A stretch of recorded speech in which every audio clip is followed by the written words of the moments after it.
What happens when you stop chasing someone? You know that moment when you just decide to stop running after someone? You stop texting, stop worrying if they'll reply, stop trying to start conversations? Well, something interesting happens.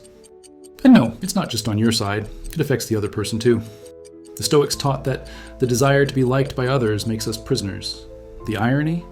When you break free from those chains, the person who once seemed indifferent might start feeling your absence in a way they never felt your presence. The shock of indifference. It sounds crazy, but science backs this up. The human brain hates losing something more than it enjoys gaining something. A study from the Journal of Social and Personal Relationships found that when someone realizes they've lost another person's attention, it activates the same part of the brain associated with physical pain. In other words, when you stop chasing someone, they feel an emptiness. Even if they didn't appreciate your presence before, the sudden loss creates a gap their brain tries to fill. And the most interesting part? More often than not, their instinct is to try to reverse the situation. Why did they disappear? This is where the real mind game begins. When you're always there, available, predictable, guaranteed, the other person sees you as a constant. But when you disappear, you become a mystery. Suddenly, questions start to creep in. Did they move on? Was I not that important after all? Why is this bothering me? This is known as the Zeigarnik Effect, a psychological concept that explains how our brain hates unfinished business.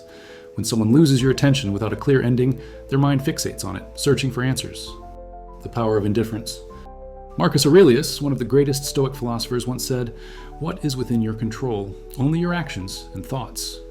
So, what happens when you stop chasing someone? You take back control. You stop wasting energy forcing connections. You stop draining yourself waiting for responses. You no longer settle for breadcrumbs of attention. The best part? When you stop chasing, two things happen. Either they realize your worth and come back, or you realize they were never worth your time. Either way, you win. And what now? If this resonates with you, here's a Stoic reminder. What depends on you? Focus on that. What doesn't? Let it go. Stop chasing those who don't chase you. Value those who value you. Give people space to feel your absence.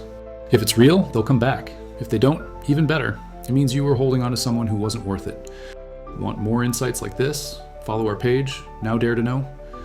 We break down philosophy and show you how thinking like a Stoic can change your life, with a touch of irony and zero fluff.